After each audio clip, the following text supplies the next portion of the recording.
I'm back with another Chatty Work With Me. Today's topic, my least favorite phrase I hear from resellers.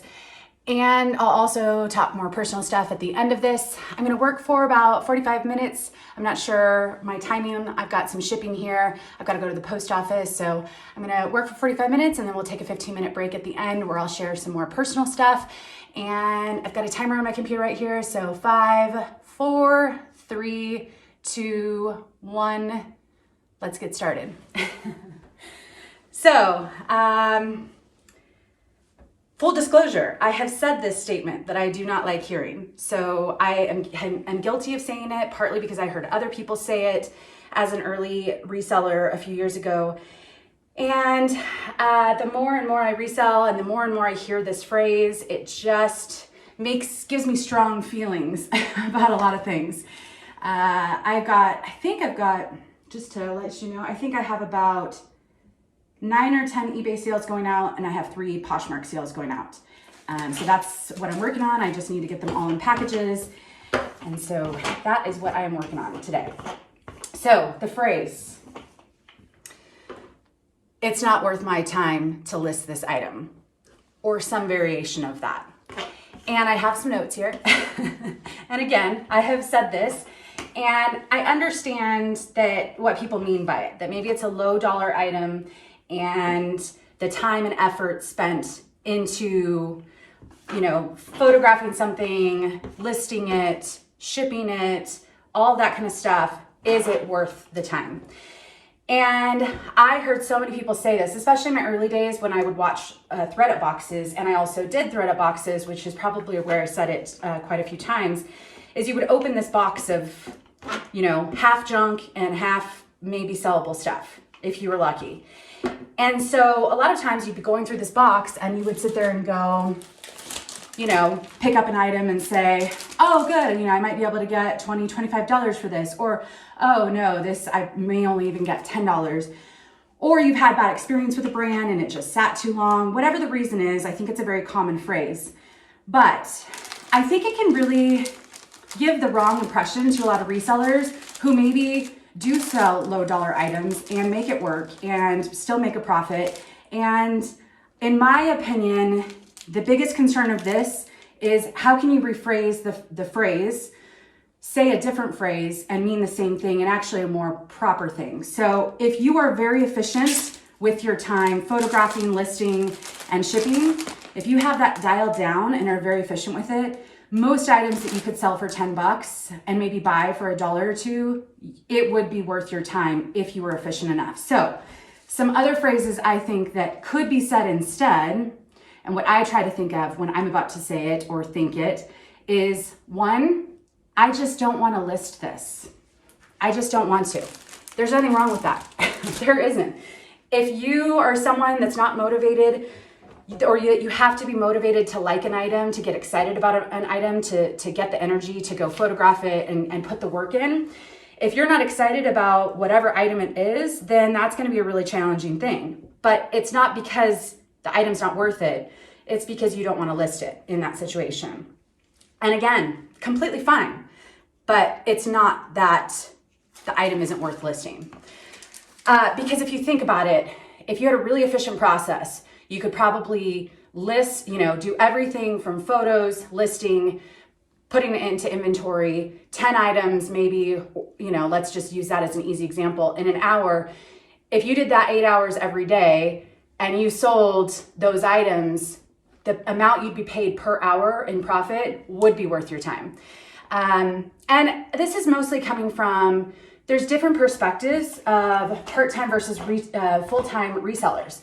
I don't have the luxury at times to be as choosy because I do need to list stuff because it is paying my bills. All right, a quick break for me on my work, but I'm still keeping the timer going if you're working, is to mention the sponsor of today's video, which is PrimeLister. PrimeLister has been supporting this channel for about a year, and I originally tried all the cross-listing services out there. This was the only one that I was willing and did spend my own money on before they ever sponsored me.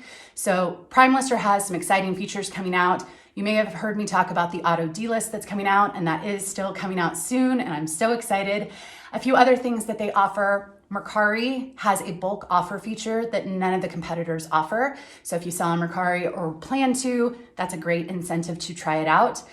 They also have a relist feature on Poshmark, which is unique in that they do it from scratch. They don't use the Poshmark relist tool. So what that means is they actually end your listing and they create a new listing on your behalf every time you relist. So it always brings your item to the top, even if you relist every single day, which is fantastic.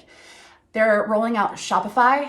So if you have a Shopify store and you want to cross-list there, that's coming soon, which I think is great. And just to remind everyone what Prime Lister does for me. So there are two main things that I use with Prime Lister. You can do one or the other, or you can choose to do both and subscribe to both.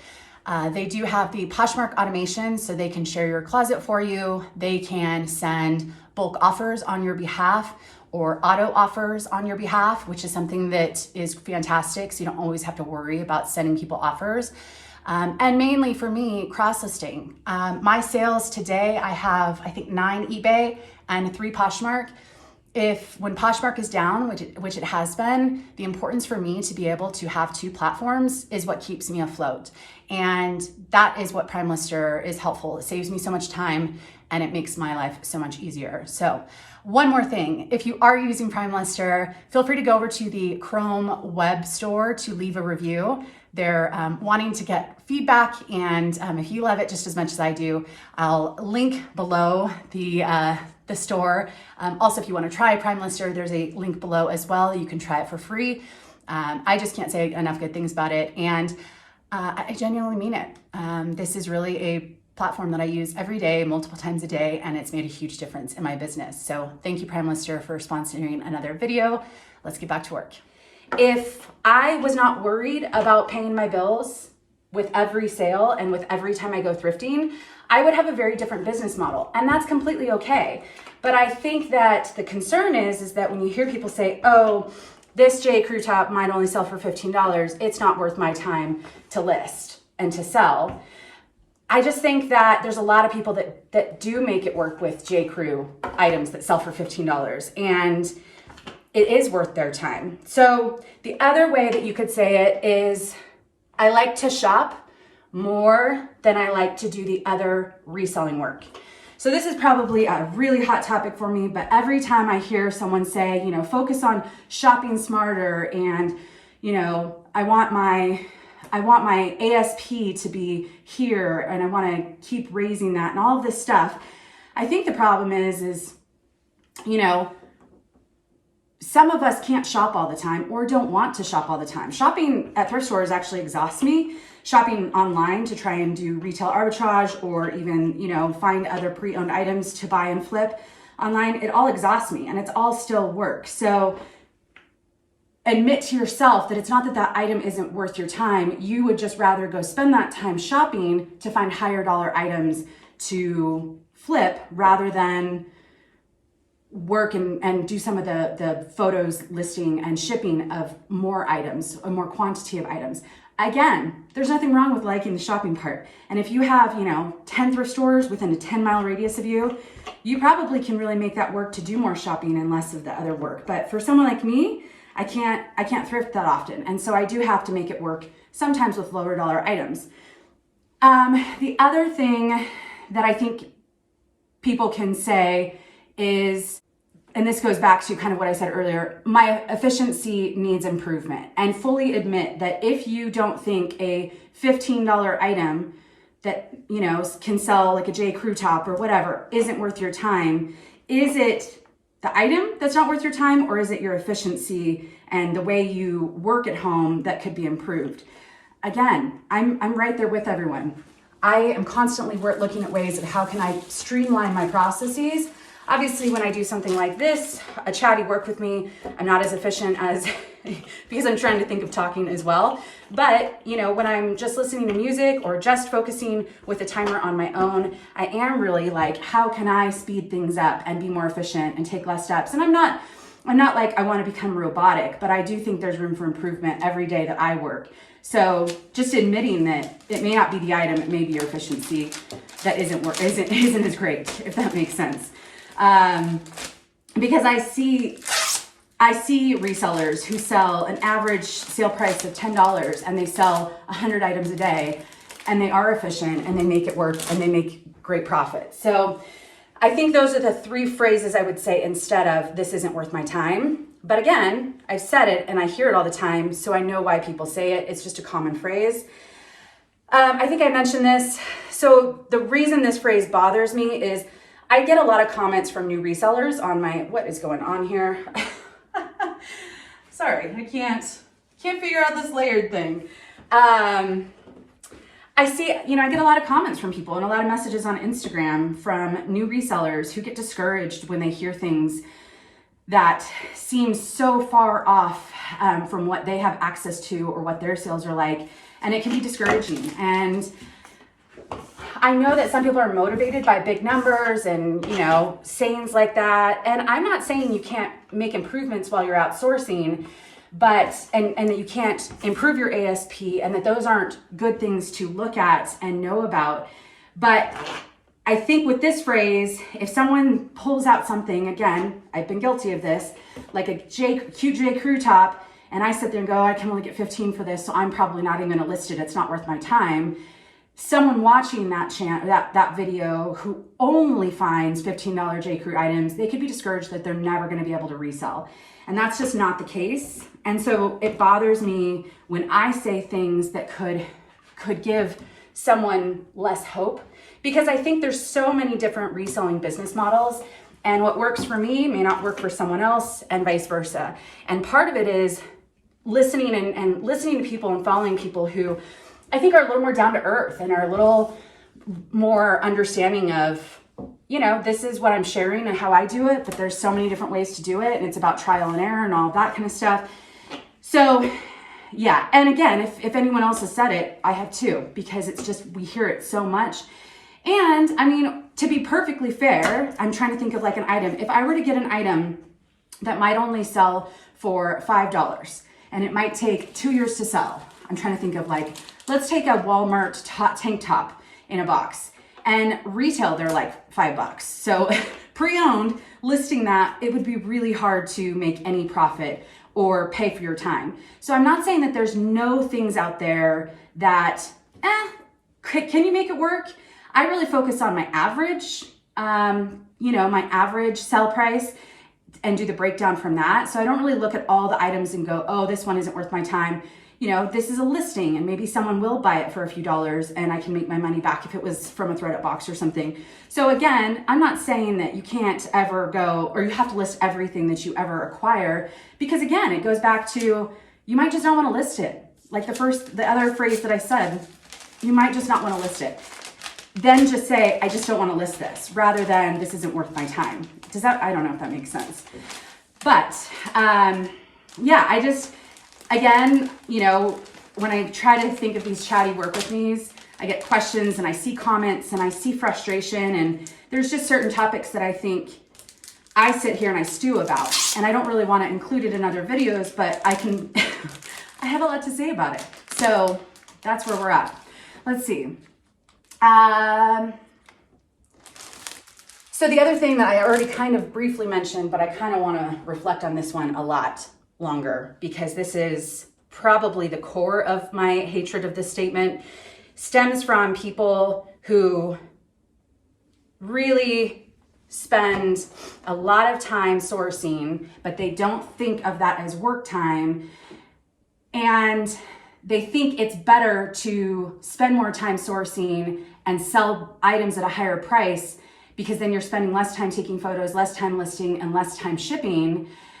And while it may work for some people, again, if you have a lot of thrift stores near you, if you have maybe some good consignment people coming to you, like people actually giving you product as opposed to you going and looking for product, there's a lot of ways you can make this happen. But to suggest that time to source higher dollar items isn't equal to the time it would take to photograph, list, and ship lower dollar items, to suggest that that's less work, is false in the majority of situations. And again, it goes back to, you just prefer shopping more, and that's A-okay. I always am constantly thinking of like, if I lived in San Francisco where I would have been able to go to, you know, 20 thrift stores every day if I wanted, how different my business model would be there. And there's a new element that I'll throw in, which is storage space. So I think all the time, I had a 350 square foot studio, and it was a great part of town in Lower Pack Heights. I really lucked out with that apartment, and I had a fairly large closet, but it was a studio. So I probably wouldn't have wanted to keep or store my stuff in my studio, like where people can walk in. So I probably would have wanted to keep it in my closet.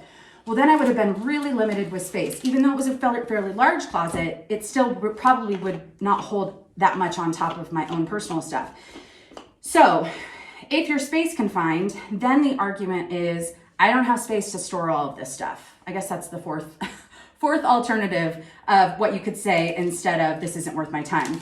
Space is an issue, and I feel for people because I got a tough shed intentionally for some storage space because I didn't really want my guest room. I still wanted a guest room in case friends came over and wanted to crash. I still wanted a place where they could kind of close the door and have their own space. And I do have my desk in there, so it's somewhat used for work. But my loft, I really focus on using that as taking photos, like a workspace, not a storage space. So, you know, I have the property to put a tough shed there for more storage.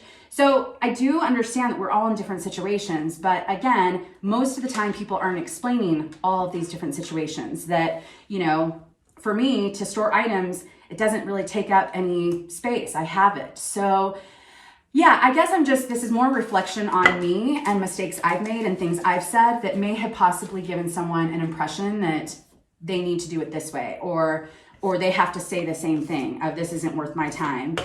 So I think part of this just stems from my own reflection. Let's see. So on that note of if you have too much stuff and you've got to get rid of it, and that's just part of your business model and it's a struggle, I think that there's other ways to get rid of inventory, either make your money back, or there's also other ways, storage specifically. I don't know the company. I know they reached out to do some sponsored content and I was not interested in their product, so I didn't respond. But there are companies out there that will store your inventory. If that's a concern, there's a fee, there's a cost to it, but some people do use it. And so there's that option to seek out other storage options. I think that company actually, I think they will store and ship your items. Again, I can't promote them because I've never used them. And for someone like me, it wouldn't be worth the cost. And also you still have to like package your items, and that's like my least favorite thing, and like have a number identified to them. So basically the easiest part for me is the shipping. The harder part for me is more the inventory, or the more annoying part. So for that, I would never use that service because it's not removing my pain point or the part I dislike the most. But there are options. You can get a storage unit. I know some resellers who do that, and so it's not in their home. On top of that, you can have a system in place. You know, maybe you go bin by bin of oldest to newest. I don't know how that would work, but you could probably do that, where if a bin is connected to a certain timeline of how long you've had it, and it's been sitting for 3 months and that's too long for you in your space, you could find other ways to move it. And sometimes, yeah, it does mean that you might lose some money. You might have to redonate something, possibly. But I think that consigning, especially if you're in a bigger city, you probably have a lot of buy-sell trade stores. If it were me, I would probably do something like, because again, I've thought about this a lot of, would I have been able to be a reseller in San Francisco? I think so. I could have made it work. It would have just been a very different look for me. But I think I probably would have had a way where I would have cycled through the buy-sell trade stores in my area, made my appointments, taken the bags of stuff on a regular basis, like once every 2 weeks, just take some bags of stuff and see what they'll take, look for in-season stuff that maybe has sat for me for too long, whatever the case may be.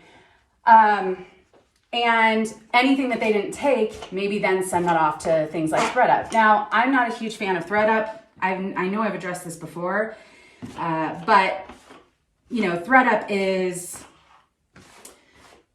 what I didn't like about it was you would send a giant box of stuff and then you'd still get a giant box of stuff back. And, you know, you can let them keep it. So that's probably what I would do if it was really stuff that wasn't that valuable and it was just really sitting too long and none of the buy sell trade stores near me would take it. You know, just let them keep it. It'll end up in boxes. But, you know, there's a lot of different ways you can test what will work for you. And it's trial and error. But I do think that's an option. You could also, I am on Nextdoor. I have a small town community and I see people listing just the wildest stuff. You know, a lot of 5 pairs of jeans in the same size, and they'll list it on Nextdoor or Facebook Marketplace, like a local pickup. And, you know, there's a way to maybe branch out into more local stuff. You could do a box locally. Just say it's a mixed clothing box. There are people that do swap meets that they're happy on, you know, Craigslist or something to pick up a giant box of clothing and, you know, buy it in bulk for a certain amount. I personally don't think selling mystery boxes with old product, stale product, is a good idea. I think that's why mystery boxes get such a bad reputation, is there are people that have done that. And then you're just passing junk on to other people and it's kind of sad. So yeah, that's one direction I probably would never go or recommend because because I think people know when they're getting stuff that just wasn't sellable, or they don't know because they're so new and then they get stuck with bad bias. But there's ways to do it, maybe to get back some of your money, like a big box and you're not making any guarantees and it's probably just going to go to some swap meet people locally. So there's those options.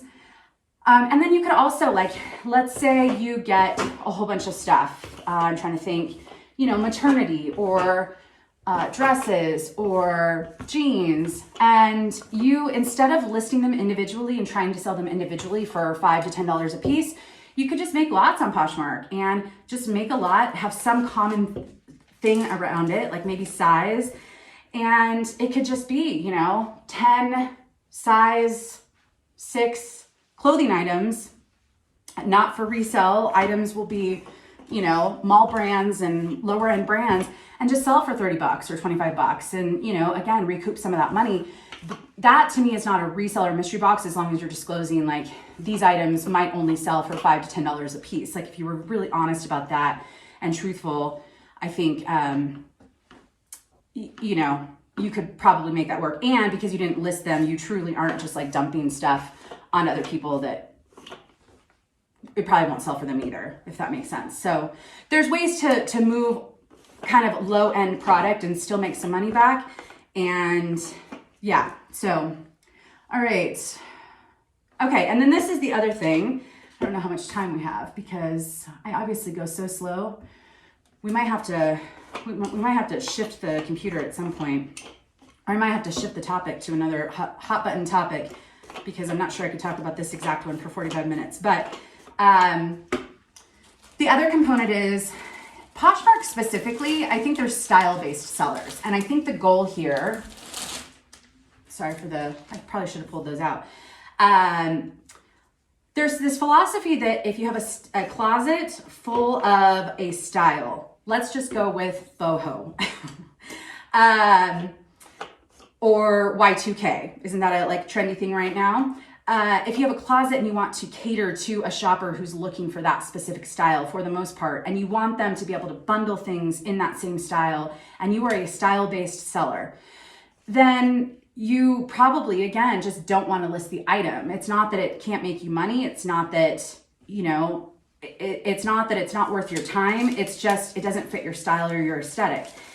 And I don't know how I feel about this. I know in the early days when I only watched a couple people on Poshmark online, you know, a few years ago, and there weren't that many to choose from at that time. And they were very style based. They were very trend based. Yeah. And it worked for them and they liked the style part. So I know there are other people that kind of go that direction. It's never really been me, but that's where you just admit, I just want to sell cute things, you know? So I'm going to turn down the career wear or the athletic wear, or, you know, you're going to turn down some of that stuff because it just doesn't fit your aesthetic. And I don't know. I mean, I did hear someone talking about the Poshmark, was it their Q1 quarterly earnings call? I don't listen to it. I'm not a stockholder. I did not want to spend my money. I do not believe in Poshmark in the long run, so I did not get any stocks with them, so I don't pay attention to earnings, but I hear people talking about it at times. And I know a lot of people did put their own money into it. And so I heard someone talking about that Poshmark in this last earnings call was saying, I'm sorry, I don't remember who it was, or I would shout them out. But they were saying that Poshmark said specifically that we really want people to focus more on styles. And I think that's maybe why they added keywords and whatnot, so that people could search by different styles.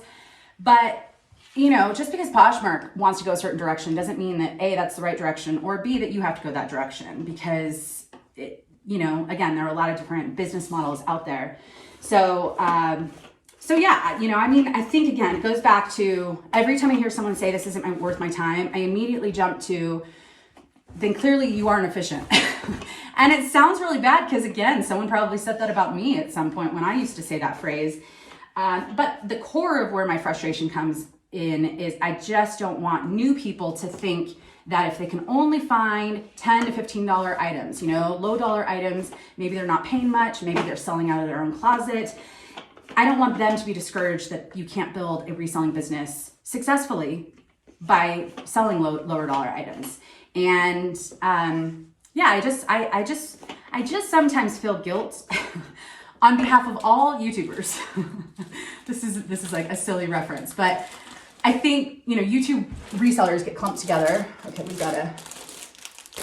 got, probably you can hear all the crinkling, which is just the best sounds ever. And I'm being sarcastic, just in case you didn't pick up on that. I think, you know, sometimes a lot of people in the YouTube space, reselling space, get clumped together. I'll hear people make generalized statements like, oh, all of them are just trying to sell you something, or all of them, or some of them are just trying to be YouTubers. Like they really don't resell very much. And it breaks my heart. And maybe this stems back, or this goes back to like why sometimes I regret getting into YouTube. Not that I regret being here now, but I look back and I'm like, oh, could I have done something different? Maybe to have a different revenue stream? Yeah, I think so. Because I don't like getting clumped in with what I would call the not so great YouTubers. And who would I consider not so great YouTuber? And no, this isn't blasting people, because that's not what I do, because, you know, there's someone for everyone out there. And while I might not like someone's content or what they pick up or how they do their videos, like there's lots of reasons you might not like someone on YouTube. I'm here to say, I am here to say that there are some really bad YouTubers out there in the reselling space. And that is just heartbreaking. It's heartbreaking to see from both sides, both the viewer and understand the inside of the tactics. I learned a really tough lesson making friends with someone early in my days of reselling. And that was the best thing I ever did, was stop following this individual and stop talking to them and keep my distance and space, because what I realized was this person, along with lots of other people in that friend group, would just talk so poorly about other people, but then turn around and be very nice to them. And I know this is all like very high school, but I just turned 40. I'm just exhausted with these games. And I want to find good people who have good morals and ethics, who don't treat YouTube as how can I make the most off of my viewers. Because I think it's just sad. I'm a viewer. I buy into things all the time. Oh my gosh, you know who I've been watching recently? This is not reselling related, but we're rambling at this point. It's not the point of these videos. I don't know how I feel about her. You guys can let me know in the comments below if you watched her. Dr. Dre, D-R-E-Y, I believe is how it's spelled. Dr. Dre, is that what it is? I'll put it on the screen if I'm wrong. I think that's her name. Anyways, she's a dermatologist. So she's a dermatologist. She makes videos about all things dermatology, and she tries out different products and talks about her favorite sunscreens and moisturizers and all that stuff. She's a very interesting person, but she's got a huge channel, like 1.5 million subscribers. She makes consistent content. She's been doing this for a while. So I have a lot of respect for how much time she spends and is still a full-time dermatologist on the side. But anyways, you know, I have watched her and she'll talk about a new, usually drugstore. I don't spend much on stuff like beauty. I'm usually like what's an affordable, great option that would be recommended, that would be good for potentially my skin, that type of stuff. But I can't tell you how many times I've watched her and she's been sponsored by something, or she's recommended something and I've gone out to buy it, you know? What was the recent product? I won't even put a link because I'm not all about trying to make money off of everything I say. Yeah. Although I don't mind links, sponsored links or sponsorships. I just don't think I have to do it all the time. But she recommended a product called Dermatology. It was this Universal Mineral Sunscreen, I think is what it was called.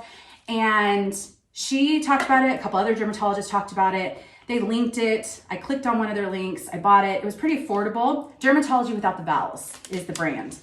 Anyways, and I got this thing, and then I turned around and I told my sisters, my mom, I was like, this is the best thing I've ever tried. Like, usually I hate sunscreen products because they tend to be really thick and they're just not that great to put on. This is like luxurious to put on. And it's only like, they always have sales on their website, but it's only like $20, $25 or something.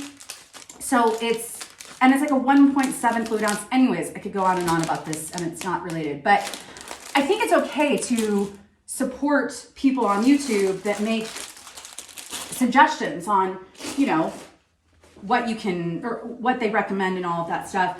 But I think that there's a difference of someone doing it because they genuinely like a product and they're genuinely recommending it versus they're just saying it because they're getting paid to say it. There's no belief there. I don't know. It's just this really tricky situation. Also, I don't know how I ended up here, but it is what it is.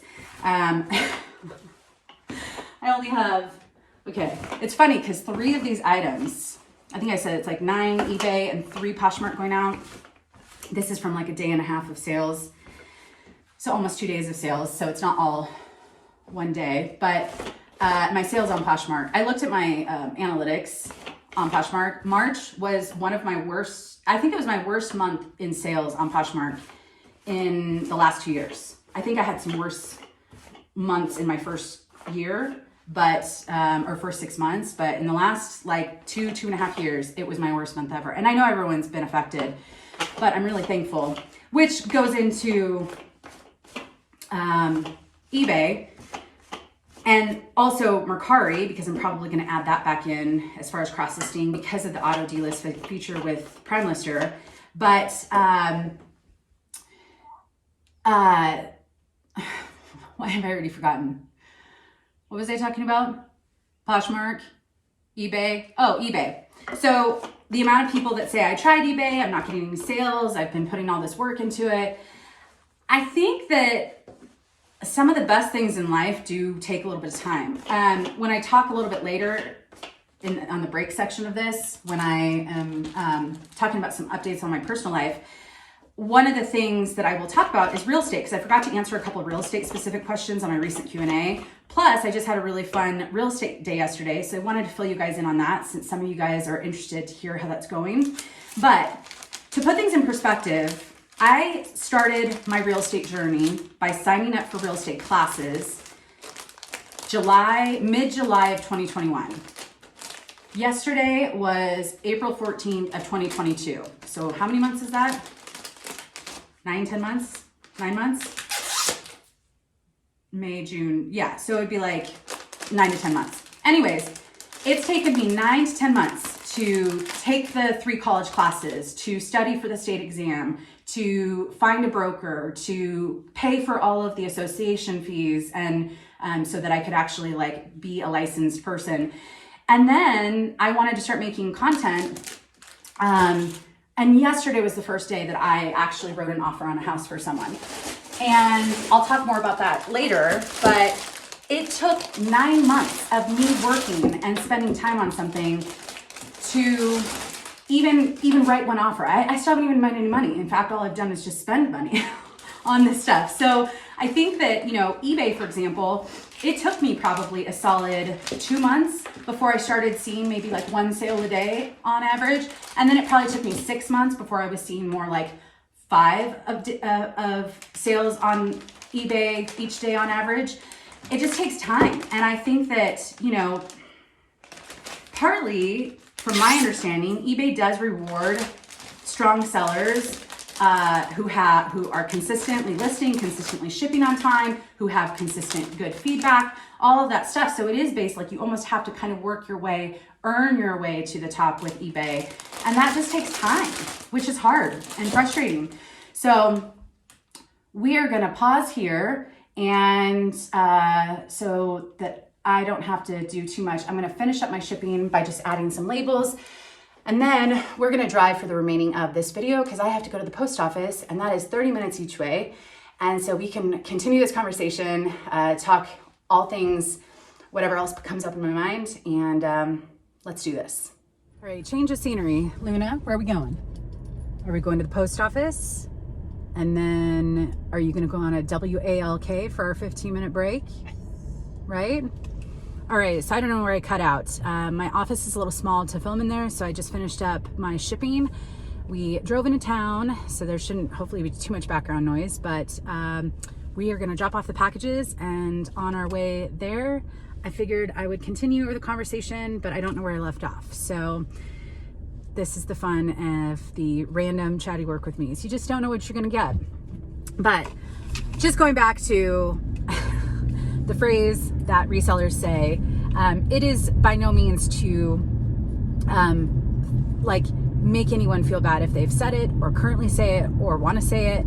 I think that when I bring these things up, I'm just trying to bring a different perspective based off of things I've learned, which, because I get so many comments from people who voice their opinions, sometimes good, sometimes not so good, I feel like it makes me a better, more understanding reseller and more aware of what I say and how it can affect people.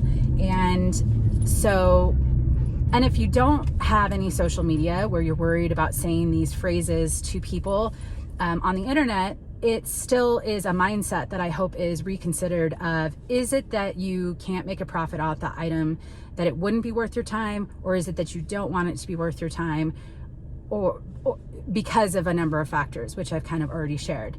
And I don't think there's anything wrong with that. I mean, I personally don't really like selling the super high dollar stuff. So I've always said, if I could have a sweet spot of like every item was going to sell for this amount, what would it be? My sweet spot has always been like, I could sell all my items at $50. That would be perfect. I would be 100% okay never selling anything over 50 if I could have everything be $50 worth. And I think because I'm not a designer person. Like I don't spend a lot on clothing myself. And there's this uncomfortable aspect when you start selling things that are higher dollar. Not that the majority of the time it doesn't work out okay. It does usually, but there is a little bit more fear that something could go wrong, that it gets lost in the mail, it gets damaged in the mail. The buyer maybe is gonna scam you. Maybe they're unhappy, and then you think you had that $300 sale, and then they throw it back to you because they're like, no, you know, something was incorrect with the listing, and now you eat the cost on shipping, and now you have to refund that money. There's just, and yeah, it's funny because I've got a case open on Poshmark. I guess we can kind of finish the work section to talk about this because it's entertaining to me. So it's a pair of Wilfred pants, and the style is called Donna. And this is the extent I went to it. I never respond to Poshmark cases. They're gonna make their own decision, let them. I'm not gonna get involved. And the reason for that is I'm trying to protect the buyer and seller experience. And if I respond to a case, I feel like I will defend myself, which is what you're supposed to do, kind of make a statement to defend your side. But then that can cause the buyer to also get very defensive. And it just goes in this very uncomfortable back and forth conversation conversation. It's all through text. So of course, when you read messages, it always you always kind of say it in like a more negative tone. And so I just think it's just safer for me and also safer for the buyer's experience to just not have the back and forth communication. That's my personal preference.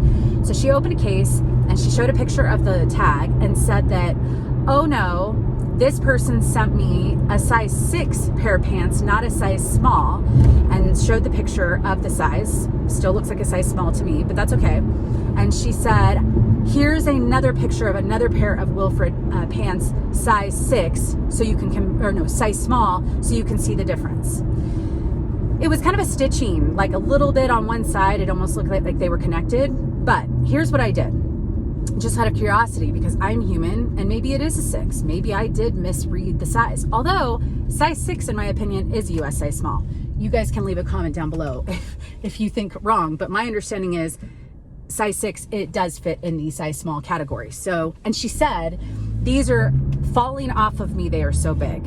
So does she not understand that a size small is a size 6? Either way, I went and looked for solds of these pants in black, the same style, to see if they were sold in the small, medium, large size scale, or if they were in the number scale, 2, 3, 4, or 2, 4, 6, that scale. And I found, I think, like 4 solds. 3 of them were in the letter scale, and 1 of them was in a number scale. But that one actually looks like it was them incorrectly saying it was a 6 instead of, no, they incorrectly said it was an 8 instead of a small. Because I looked at tags. This is how, I should not be wasting my time on this, but I was genuinely curious. So this is a case where she was asked to provide more photos. And I'm sure that Poshmark team is sitting there going, it looks like an S, but I can see where there's some confusion. Because an S, if it's just a little touching or looks like it's touching, it could be. But then I found some in other styles from Wilfred that had a 6, and it was completely straight on one side, which was not the case on my tag. So I'm fairly confident it's right. I did not comment on the case, but that's an example of,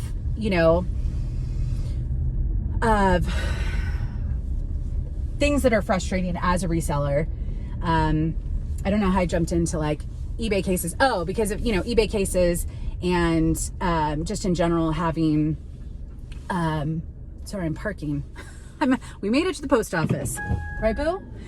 So that's an example of, things can go wrong with a lot of sales. And that was like a $35 sale or something like that. So it's not something high dollar, but things can go wrong on most sales.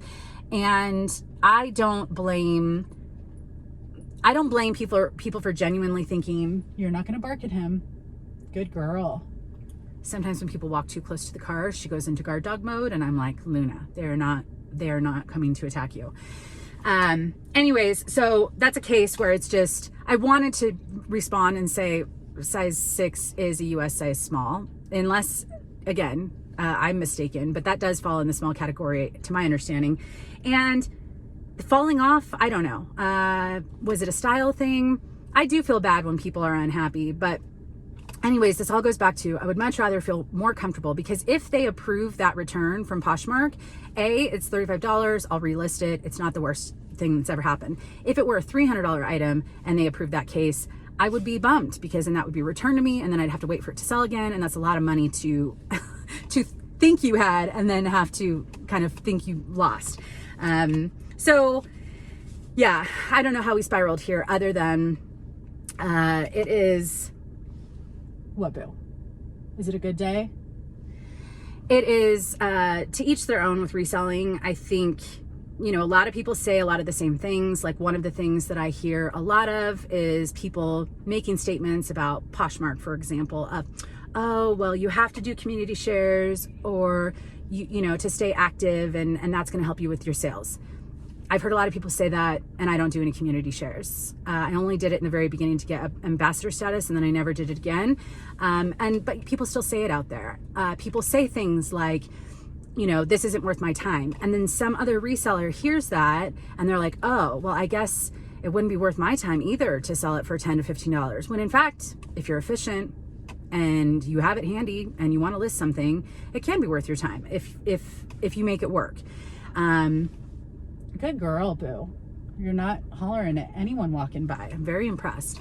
So yeah, I think that's, these Chatty Work With Me's are just supposed to be kind of a raw, unedited, for the most part, version of me talking about topics, because I think sometimes, and I'm guilty of this, these videos can be very like tailored to come off a certain way.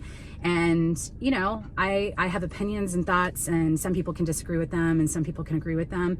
But hopefully people just know that, you know, something like this, I've been on both sides. And currently I'm on the side of, I don't ever want to make this statement again saying something isn't worth my time, because it's probably for another reason. I don't want to list it. I would rather shop instead of list this. My efficiency isn't that great. Like, I would rather acknowledge those things than to blame it on the item, if that makes sense. But all right, I'm gonna go into the post office, and then we're gonna take the dog on a walk and talk personal for a break, for a 15-minute break.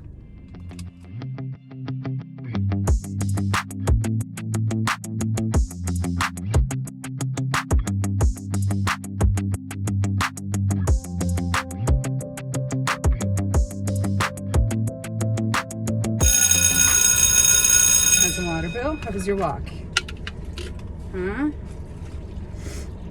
Was that a good walk? On the nature trail? Here you go.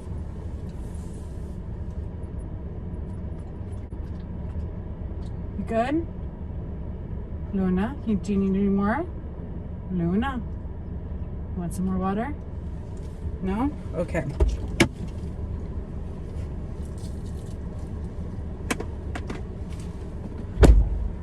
Okay, Bo. All right, it was windy out, so it was impossible to talk. So I thought, well, I guess we're gonna get to chat in the car again. But at least there won't be a strong wind sound to deal with.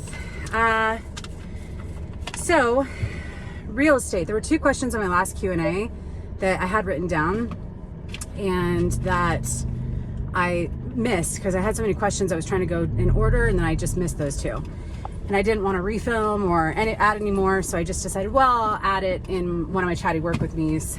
And ironic timing, because yesterday, I wrote my very first offer for a buyer on a home, and it is a rough market out there for buyers right now. So anyways, I'll get into that in a second.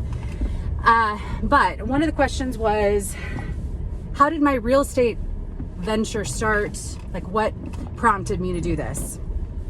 And some of you may know because you follow me on Instagram, but my father passed away a few days ago, and it was all relatively sudden within a month, and it's been a heartbreaking month for my family and I.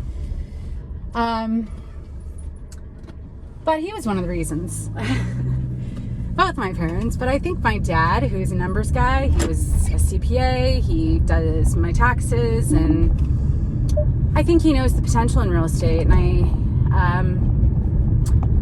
they know I bought a home, and so they encouraged me to maybe think about it. And I thought it would pair nicely. You know, if real estate's busy at one moment, I can kind of let up on reselling, and if real estate's slow at one moment, I can kind of go hard on reselling, and kind of vice versa.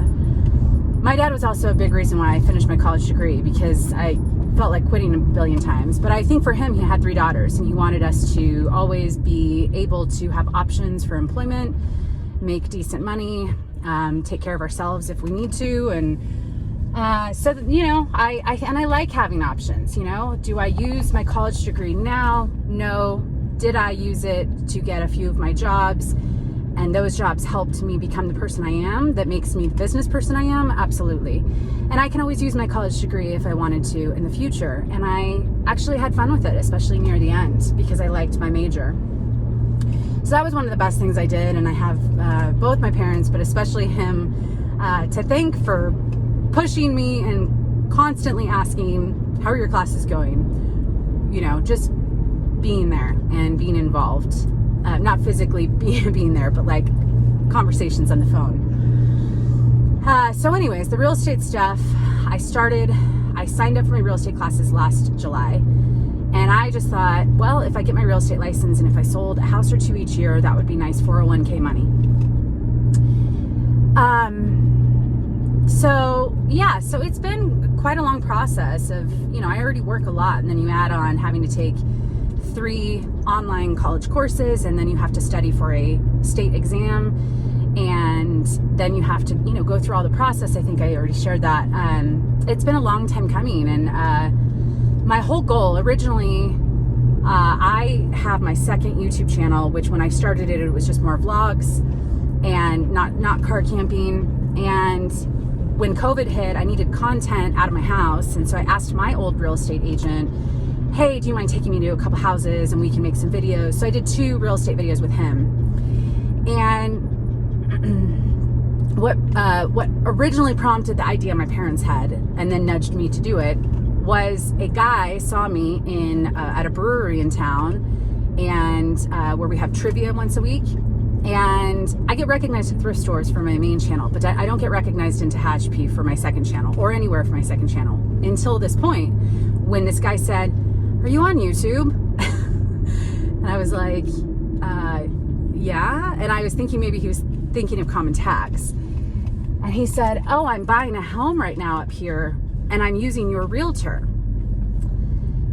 So my realtor did me the favor of giving me content, and if people were interested in any of those homes or they saw him, they could reach out to him and find a home up here. And to our knowledge, there's only been one person, but there could be more. Maybe they didn't disclose where they saw him. But what that led me to believe was there's really no one here that's successful on YouTube in the real estate market that I know of. And I'm pretty comfortable on YouTube, and I don't do the best job. I'm not a professional, but I do a reasonable job, and I take it seriously, and I try my best to put out content that I think is worthwhile on all my channels. And so I thought, I had mentioned the idea, like, oh my gosh, I can't believe someone bought a house by watching one of my videos. So anyways, after COVID, or during COVID, I should rather, one of my parents, I can't remember who, kind of said, well, why don't you, maybe get your real estate license? And I said, when am I going to have time to do that? So anyways, that's kind of what started it all. And it has still been my intention that, I can make YouTube videos and share Tehachapi with people, because this guy who bought a house through my old real estate agent was coming from LA. And so it was really important for him to see some stuff online because he wasn't living here. So I thought there was a huge opportunity. I also moved here from out of the area, and I couldn't find much information. So I'm hoping to do videos that kind of share some of the pros and cons of living here, and 5 things I wish I knew before I moved here, or show some of the communities and kind of talk through the pros and cons of those communities. So that was the concept. And I've made 4 YouTube channels, and I realized it was much harder to get homes than I expected. And also with the stuff that went on with my dad recently, it kind of fell off the wayside. It wasn't that it fell off completely. I knew I was gonna have to start making videos again. And I've talked to a few people who just aren't ready to buy right at this moment. But anyways, a couple nights ago, 2 nights ago? No, yesterday morning? Oh my gosh, it's been a whirlwind. Yesterday morning, I received a text from someone, and I've got 2 separate phone numbers. I have one for my real estate business, and I have one personal. And so I received a text from someone early yesterday, like 6:30 in the morning yesterday. And it was someone from down south, and he had a home and he wanted to put an offer on it yesterday. I've never heard from this guy, and he did say he found me on YouTube. And so he said, can you please respond, and then we can talk on the phone. So I sent him a text back, and I said, I'm happy to help. Do you want me to schedule a showing for you for this property? And he said, no, I'm ready to make an offer. And he wanted to go over asking. And he said, I'm going to call you. Is that okay? I said, yep, absolutely. So we talked very early in the morning. And keep in mind, your real estate training that you go through teaches you more the legality and ethics and kind of the origins of real estate in California. It doesn't tell you actually how to do the job. As most things, you kind of have to learn the job while you're doing the job. So I've never written a home offer. And so I'm sitting there yesterday morning going, I sure want to help this guy write this offer, but I don't know what I'm doing. And fortunately, that's why you sign with a broker. They can help you for your first few home purchases. So you have that assistance, or if you have something complicated, you have, teammates, and even though you're all separate, you're kind of part of a team. And so anyways, yeah, I wrote a home offer yesterday, and it's a strong offer, but it's probably going to be some competition because it's an affordable home and it's in good condition here, and those are going quick. So I'm currently in the process of waiting. I'm trying to get in to see it, but I'm having a hard time scheduling that with the agent. They did already receive my offer, and so it's been a wild ride the last 24 hours. But what it did do, it brought me a little joy. After a rough week, you know, and it's kind of fun. And I know I got a comment a couple days ago on my Q&A, and I mentioned something about real estate, and someone left a terrible comment, and I'll leave the cuss words out of it, but you can fill in the blanks. And he said, tell me you're a SHITTY person without telling me you are. And then he said, you have a real estate license. And I get a lot of, I hide comments. You know, the majority of my comments that I get on my YouTube channel is just so positive and so kind, but you get those comments and you just hide them and you just move on. But I'm sitting there, it made me think like, really? Like, I had a really great experience with my real estate agent. And yeah, there's some terrible real estate agents out there, just like there are terrible resellers out there. But I don't think someone having a real estate license makes them a terrible person. I think there's a lot of great real estate agents out there, and I worked hard to get that license, and I paid a lot of money to get that license. And you know, it'll probably take me a couple home sales to like actually somewhat make a profit off of all of this work that I put into it. But for me, I thought it was really complimentary to reselling, and I'm excited. You know, I don't want to ever give up reselling, but I do like having something else to think of. I hope this pays me back at some point. And I don't know about this offer. I wrote it with my broker. He thinks it's a strong offer, but the house has only been listed for a day. But we'll see, and I'll keep you guys posted. And even if they accept the offer, it doesn't mean that it's a done deal. Obviously, there's escrow and whatnot. But the best thing about the last 24 hours is it gave me the experience of at least writing a home offer, and that's great practice. And so I'm better today than I was yesterday morning. And this buyer's been really great to deal with. He's kind of short and to the point, and I'm fine with that. And I'm hoping that he gets this home, and if not, I'm hoping we can find him a home soon. So that's kind of my real estate. There was, I think, one more question. How much time do I spend on real estate? So I haven't spent much time on real estate in the last 2 months. One, because I was not getting responses from real estate agents to film their listings, and they're not desperate for free marketing. That's kind of the gist of it. These homes are selling very quickly, and so that's been hard. And also it's hard to work on something that you're not seeing a benefit from yet. It's kind of going back to like starting eBay. You might have to put in quite a bit of work before you start reaping the rewards, but I'm really glad I did that with eBay. And I know looking back in 5 years, I'm really going to be glad I did this with real estate, but it does take persistence. And sometimes it's just, I really would rather be doing reselling because I know I'm going to get some sales today because of that work, versus real estate. It's like I might not get paid for a month or 2 months or 3 months with the work I'm doing. Or like right now, I've really been working on it for, 10 months and I still have never gotten paid for that work. But I think I'm a pretty honest person, and I think it's fun because I know how hard the home buying process was for me, of just throwing out offers and like waiting on pins and needles and then going through that process and being like, is this going to fall through? And it's a big purchase. And I think I'm a pretty helpful person and empathetic when it comes to that. So that is, that's kind of my real estate stuff. What else? I think that's pretty much it though, right? You had a really good walk today, so hopefully you're worn out. It's been a little chilly this week, and so I haven't been taking her on my consistent walks, but today was a little nicer. It's 60 degrees out, so I'm pretty happy. And so I did my shipping. My plan today, I was really hoping to see this house on behalf of my buyer today. It's 2 o'clock, so I think I'm going to head home. If I need to come back into town, then I will, but I need to get some listings done tonight. And what else do I need to do? I think that's pretty much it. Get some listings done. This weekend I'll be seeing my family on Sunday for brunch, and I'm looking forward to that. And that's basically it. I'm doing well though. I appreciate everyone's comments. And I have a dog that keeps getting me out of bed in the morning. You know, she doesn't understand this concept, and I've got a really strong family network, so I'll be good. But I'll keep you posted on everything. I'll see you in another Chatty work with me in a couple weeks. Until then, thank you guys all for the support. See you in the next one. Bye. What are you doing while I'm working? You just snoozing? Were you a little sick last night? You had a tummy ache because you ate too much grass outside, right? Okay, so just in case anyone was curious, she's not sure how she feels about these two new friends. My two nieces found some rainbow and unicorn decorations, and they wanted to make sure I took these unicorns home.